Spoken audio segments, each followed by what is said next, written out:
स्वागत अभिनंदन है चंदन जी मेरे चैनल में आपका। बहुत बहुत धन्यवाद रोहित जी। सर मैंने सुना है ड्रीमलैंड एजुकेशनल हब कुछ जो है 15 अगस्त और रक्षाबंधन के त्योहार पे कुछ ऑफर लेके आया है ड्रीमलैंड परिवार जो गरीब बच्चों के लिए। जी, यह मैं आपके सब चैनल के माध्यम से जी मैं बेटा और आसपास के सभी विद्यार्थी और जो भी जनमानस हैं जी सभी को रक्षाबंधन तथा ये जो आज़ादी के हम लोग 75वां साल मना रहे हैं, इस शुभ अवसर पे मैं हार्दिक धन्यवाद देना चाहता हूँ और शुभकामना देना चाहता हूँ। सभी लोग सुखी, संपन्न, स्वस्थ हों, ये ड्रीमलैंड परिवार की तरफ से कामना है। सर क्या कुछ खास लेकर आए हैं ये दोनों त्योहार को लेकर? 75 साल आज़ादी के पूरे हो गए, भाई बहन का त्योहार है, खुदीराम बोस का आज नमन जो तिथि है, पुण्यतिथि है। क्या मतलब देना चाह रहे हैं बच्चों को?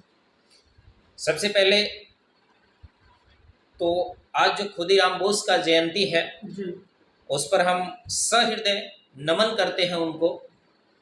और साथ ही साथ जो भाई बहन का त्यौहार है रक्षाबंधन, इस रक्षाबंधन के शुभ अवसर पे मैं सभी बहनों के लिए 30% का डिस्काउंट रखा हूँ ये इस पूरे मंथ में। यानी इस पूरे मंथ में अगर वो एडमिशन लेते हैं इस संस्थान में तो 30% का डिस्काउंट बहनों के लिए है।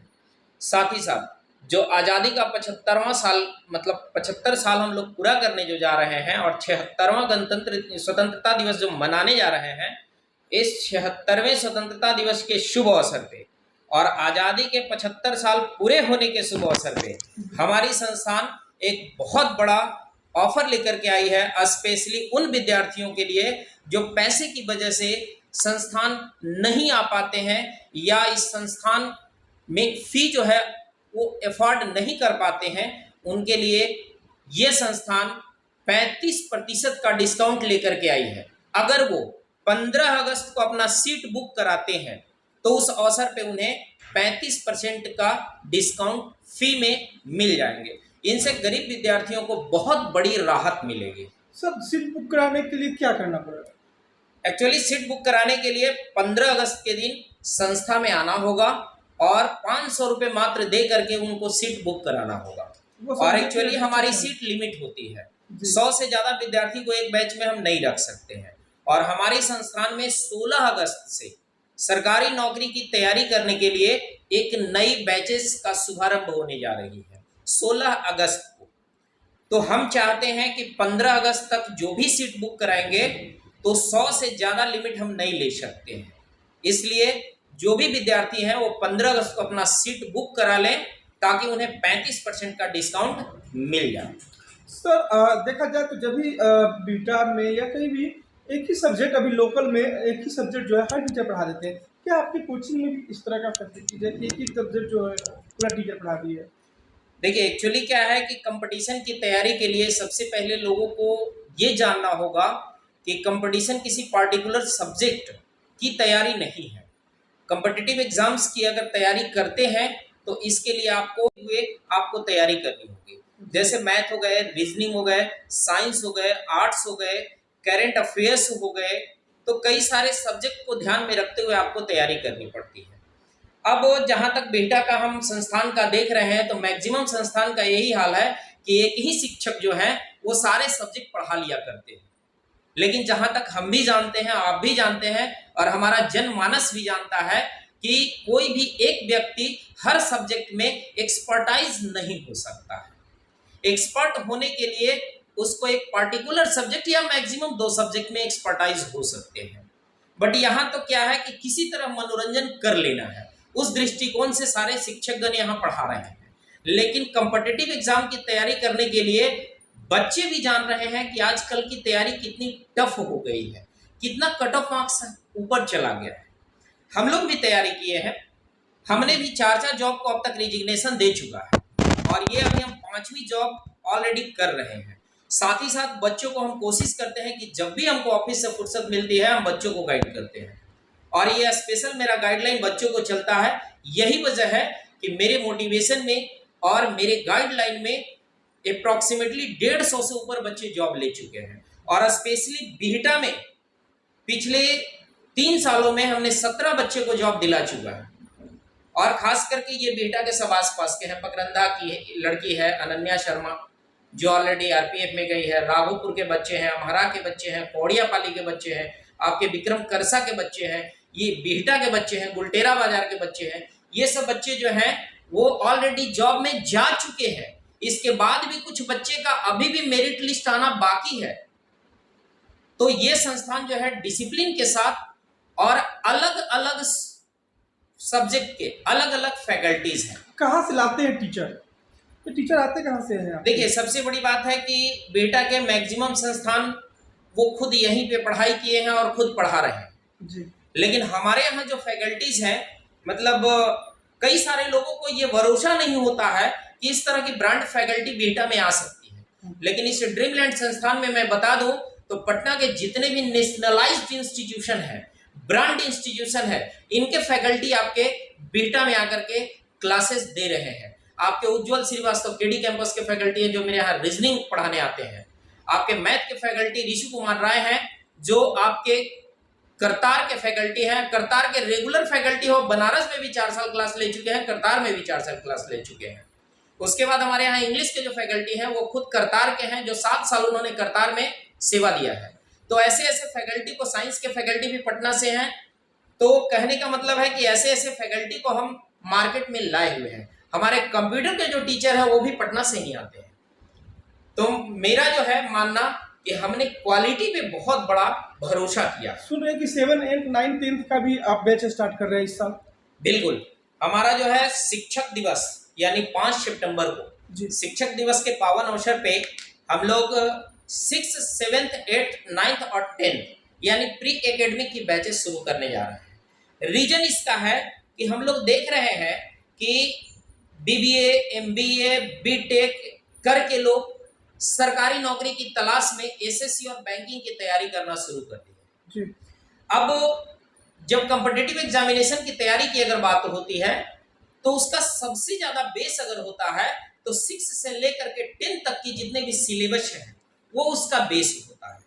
हम चाहते हैं कि बच्चे जो मेरे यहाँ आए उनका अपना सिलेबस तो खत्म हो ही, साथ ही साथ एनसीईआरटी बेस्ड हम लोग पढ़ाई दें उनको। रीजन है कि अगर आप यूपीएससी और बीपीएससी की भी तैयारी करने चलते हैं तो सबसे पहला आपका बेस जो होता है वो एनसीईआरटी का बुक होता है, और वो भी 6 से लेकर के 12 तक की बुक जो एनसीईआरटी की होती है वही आपका बेस होता है। और वहीं से आप जो है 50% तैयारी तो आपकी वहीं से हो जाती है जब आपकी एनसीईआरटी बुक कंप्लीट हो जाती है।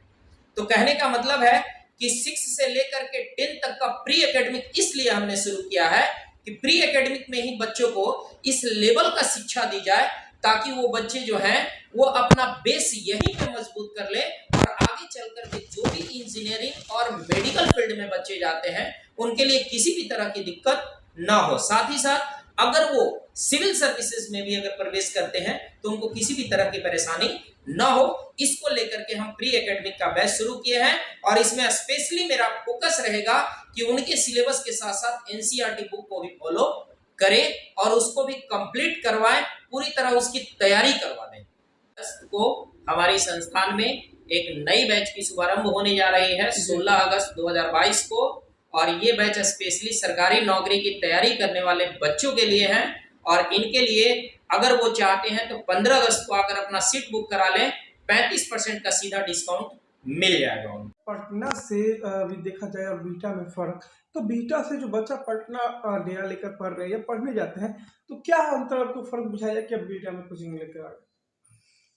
चलिए, सबसे पहले बहुत अच्छा आपने प्रश्न किया है कि बहुत सारे लोगों का, बहुत सारे गार्जियन के या बहुत सारे बच्चे का मतलब ये सुझाव होता है कि हम अपने बच्चे को पटना भेज करके पढ़ा दें।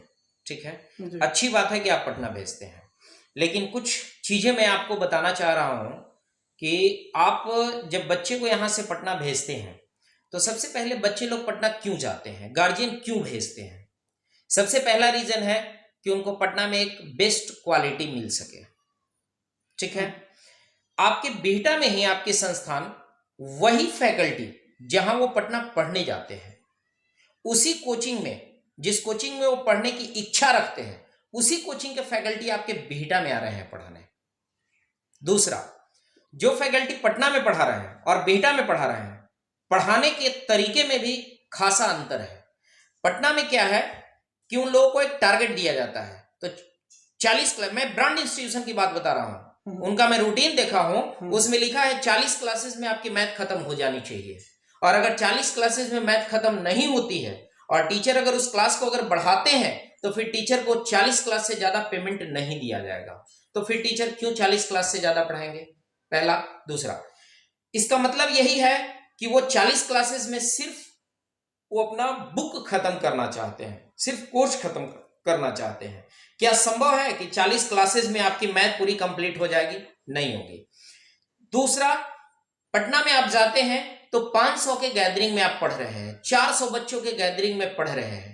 आपने सीखा कि नहीं सीखा इसकी कोई परवाह वहां के ना तो मैनेजमेंट का है और ना ही उसके डायरेक्टर का है। आप रिजल्ट देंगे कि नहीं देंगे इसका कोई मतलब वहां के डायरेक्टर और मैनेजमेंट का नहीं है।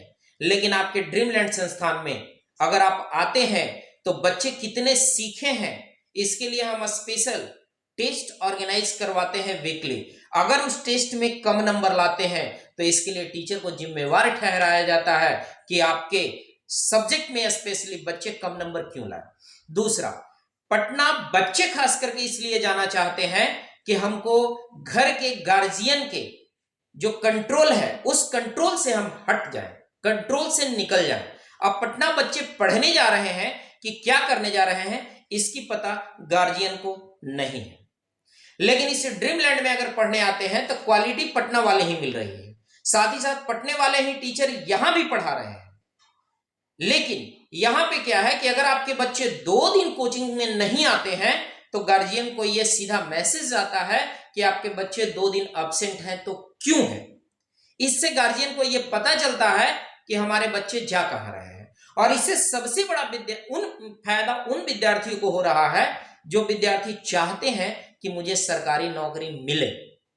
मनोरंजन करने वाले को फायदा नहीं मिलेगी, लेकिन जो बच्चे रियली चाहते हैं कि हमको सरकारी नौकरी मिले उनको बहुत बड़ा फायदा यह होने जा रहा है कि आपको पथ से विमुख होने से बेटा की एकमात्र संस्थान ड्रीमलैंड है जो आपको रोक रही है।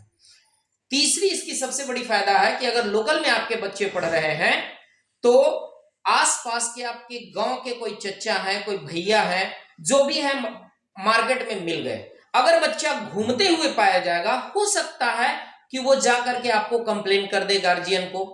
इससे क्या हो रहा है कि बच्चों को एक भय है कि अगर फालतू का यहां अगर घूमते हैं तो कोई देख लेंगे तो हमारे पापा को बता देंगे, मम्मा को बता देंगे या दादाजी को बता देंगे, कोई ना कोई गार्जियन को बता देंगे। तो इस भय से भी बच्चा अपने आप को सीमित रखेगा कि हम क्लास के बाहर घूमने ना जाएं। अब रही बात पेमेंट का, तो जहां तक हम लोग जानते हैं कि आप पटना में जाते हैं तो एक्सपेंडिचर भी अच्छी खासी हो जाती है। आपको पटना में रह करके पढ़ाई करने का एक्सपेंडिचर कितना भी कम होगा तो मिनिमम 2 लाख रुपए के आसपास हो जाएगा अगर आप 2 साल अगर वहां पढ़ाई देते हैं तो। लेकिन यहां एक्सपेंडिचर बिल्कुल 1/4 भी आपका नहीं होगा। अगर आप गांव से आते हैं या घर से अप डाउन करते हैं तो और भी एक्सपेंडिचर कम हो जाएगी। और फी तो कहना ही नहीं है, फी तो पटना से बिल्कुल कम फी में हम आपको पटना वाले फैकल्टी की सेवा आपको दे रहे हैं। चौथी इसकी सबसे बड़ी विशेषता है कि एक तो आपने देखा कि इसका फी क्राइटेरिया भी कम है, ठीक है। अब बच्चे कहते हैं कि हमको पढ़ाई का माहौल मिलेगा पटना में, बिहटा में हमें पढ़ाई का माहौल नहीं मिलता है। यह डिपेंड करता है बच्चों पे, क्योंकि यह संस्थान आपको पढ़ाई का माहौल दे रही है। आप चाहें तो 12 घंटा मेरे संस्थान में बैठ करके पढ़ाई कर सकते हैं, क्योंकि और सारे बच्चे यहाँ रेगुलर रह करके पढ़ाई करते हैं जिनको रियल में जॉब चाहिए। मनोरंजन करने वाले को नहीं, मनोरंजन करने वाले को कोई सुविधा नहीं है, लेकिन रियल में अगर जॉब चाहिए तो यहाँ बैठ करके आप 12 घंटे पढ़ाई कर सकते हैं क्लास के अलावा। कई सारे बच्चे जो कौड़ियापाली से आते हैं, जो दूर दराज से आते हैं, वो बच्चे अपना लंच ले करके आते हैं और यहाँ लंच भी यहीं करते हैं, पढ़ाई भी यहीं करते हैं। और आपके लिए स्पेशली एक टीचर अवेलेबल है वहां पे, 2 टीचर जो आपको हमेशा गाइडलाइन करने के लिए तैयार हैं। तो आप समझ लीजिए कि हर मायने में पटना से बेहतर आपका बेटा है। सबसे बड़ा तो फायदा यह है कि आपके बच्चे या वैसे बच्चे जो पढ़ाई करना चाहते हैं वहां पथ से विमुख होने की बहुत सारी संभावनाएं हैं, यहां पथ से विमुख होने की कई सारी संभावनाएं विलुप्त हो जाती है। एक स्पेशल गार्जियन का भी केयर हमेशा होना चाहिए कि मेरा बच्चा आखिर जा रहा है तो कहां पढ़ने जा रहा है, उसका टाइमिंग क्या हो रहा है, ये गार्जियन को भी हमेशा अपने जेहन में रखना चाहिए और उसी के अनुसार बच्चों को अपने जगह पे पाया जाना चाहिए और क्लासेस में पाया जाना चाहिए। जी धन्यवाद सर। धन्यवाद धन्यवाद।